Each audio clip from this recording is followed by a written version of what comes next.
Hello friends, myself Dr. Anil Sharma and welcome back to all of you on my channel The Dental Guru। आज हम आपके लिए लेकर आए हैं एक बहुत ही इंटरेस्टिंग और एजुकेशनल डेंटल केस। तो आज हमारे पास आए हैं ये मिस्टर शब्बीर अहमद जी, जिन्होंने लोअर लेफ़्ट साइड के दांत में कई सालों से सीवियर पेन जिनको हो रहा था, और जब हमने पेशेंट से डेंटल हिस्ट्री ली तब उन्होंने बताया कि पिछले लगभग 6 से 7 सालों से वह लगातार इस दर्द से परेशान थे और उन्होंने कई बार पेन किलर्स लिए, इंजेक्शन लगवाए और मेडिसिन्स भी रेगुलरली लेते रहे। डिक्लोफेनेक सोडियम जैसी पेन किलर्स मेडिसिन से उन्हें कुछ समय तो रिलीफ मिलता था, लेकिन दर्द फिर वापस आ जाता था। दोस्तों, यह एक बहुत इम्पॉर्टेंट बात है कि पेन किलर सिर्फ टेम्परेरी रिलीफ देते हैं। अगर टूथ इन्फेक्शन का प्रॉपर ट्रीटमेंट ना किया जाए तो प्रॉब्लम धीरे धीरे और ज़्यादा बढ़ती जाती है। अब हम पेशेंट का जो है वो क्लिनिकल एग्जामिनेशन करने जा रहे हैं, मगर हमने मरीज को ये समझाया कि ये जो पेन किलर्स हैं ये सिर्फ टेम्परेरी रिलीफ देते हैं, तो और इसकी वजह से जो है वो कई सारी और प्रॉब्लम्स हो सकती हैं, क्योंकि कई मेडिसिन की जो एब्जॉर्प्शन है, जो डिग्रेडेशन है, वो किडनी के थ्रू होती है या फिर लीवर के थ्रू होती है। तो किडनी में अगर प्रॉब्लम हो तो पेन किलर्स नहीं लेने चाहिए। तो हमने इनको तो बहुत समझाया, मगर 6-7 साल एक बहुत बड़ा अरसा होता है। तो हम इनका क्लिनिकल एग्जामिनेशन करने जा रहे हैं। तो क्लिनिकल एग्जामिनेशन में हमने देखा कि लोअर लेफ़्ट साइड के फर्स्ट एंड सेकंड मोलर जो दांत थे वो बहुत ज़्यादा जो है वो ख़राब हो चुके थे और टूथ स्ट्रक्चर भी इनका काफ़ी ज़्यादा कमज़ोर हो चुका था और इन्फेक्शन जो है वो डीप लेवल तक, यानी कि रूट्स लेवल तक पहुंच चुकी थी। पेशेंट को च्युइंग में डिफ़िकल्टी हो रही थी, वह इस साइड से खाना भी नहीं खा पा रहे थे। कई दिनों से उन्हें ये प्रॉब्लम थी, तो कई बार स्वेलिंग भी इनको हो जाती थी और रात के समय जो है इनका जो दर्द था, जो पेन थी, वो बहुत ज़्यादा बढ़ जाती थी। तो एग्जामिनेशन के दौरान हमने पेशेंट को सभी पॉसिबल जो ट्रीटमेंट्स ऑप्शंस थी वो हमने बारी बारी सभी इनको एक्सप्लेन किया। इनके राइट साइड के लोअर जो मोलर्स हैं वो भी पूरी तरह से ख़राब हो चुके हैं, उनकी भी सिर्फ रूट स्टम्प्स ही बची हैं। तो ऐसे कई केसेस में रूट कैनाल ट्रीटमेंट और क्राउन की मदद से हम दांत को सेव कर सकते हैं। मगर जो अगर रूट स्टम्प्स में इन्फेक्शन बहुत ज़्यादा ना हो, बोन लॉस बड़ा ज़्यादा ना हो, तो हम उसमें पोस्ट एंड कोर डाल के भी उसके ऊपर क्राउन जो है बिल्डअप कर सकते हैं। लेकिन जब टूथ स्ट्रक्चर बहुत ज़्यादा टूट जाए, इन्फेक्शन काफ़ी बढ़ जाए और पेशेंट लंबे समय से सीवियर पेन में हो, तो एक्सट्रैक्शन ही इम्पॉर्टेंट ट्रीटमेंट ऑप्शन जो है वो बन जाता है।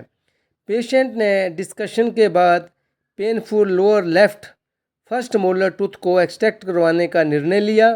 अब हम जो है वो एक्सट्रैक्शन का प्रोसीजर जो है अब शुरू करने जा रहे हैं। तो सबसे पहले आप देख सकते हैं कि पेशेंट ने हमें बता दिया है कि मैं अपना दांत निकलवाना चाहता हूं और मैं इसको बचाना नहीं चाहता। तो हमने जो है अब इस दांत को शून्य करने जा रहे हैं। तो हमने सबसे पहले जो है पेशेंट को इन्फीरियर एल्वियोलर नर्व ब्लॉक दिया, ताकि पूरा जो ट्रीटमेंट का जहाँ से हमने दांत निकालना है वो पूरी तरह से नंब हो जाए, पूरी तरह से सुन्न हो जाए। ट्रीटमेंट पेनलेस और कंफर्टेबल रहे, इसके लिए हमने इन्हें नर्व ब्लॉक लगा दिया है। फिर कुछ मिनटों के बाद जब एरिया कम्प्लीटली नंब हो गया, तब हमने एक्सट्रैक्शन जो है वो शुरू की। तो आप देख सकते हैं कि इस टूथ की कंडीशन काफ़ी ज़्यादा चैलेंजिंग थी, क्योंकि डिस्टल वॉल पूरी तरह से टूट चुकी थी और रूट्स जो है वो काफ़ी डीप थी और गहरी भी थी।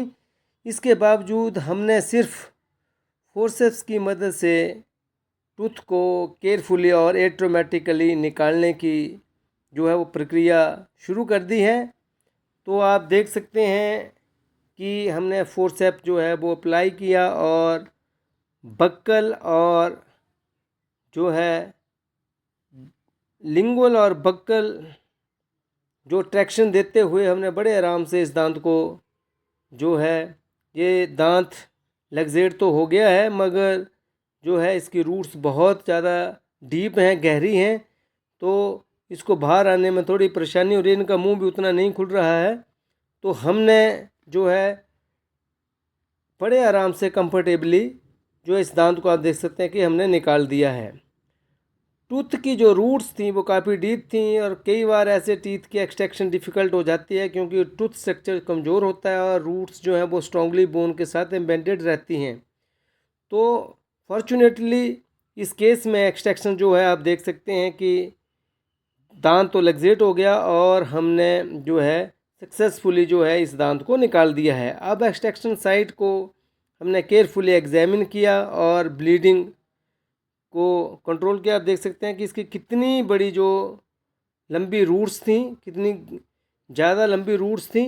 तो इसके बाद हमने एडजेसेंट टूथ को भी एग्जामिन किया, तो आप देख सकते हैं कि इसमें एक बहुत बड़ा लार्ज पल पॉलिप जो है वो दिखाई दे रहा है। पल पॉलिप एक ऐसी कंडीशन है जिसमें कि लंबे समय तक अनट्रीटेड केरीज रहने के कारण पल्प टिश्यू जो है वो बाहर की तरफ ग्रो करने लगता है।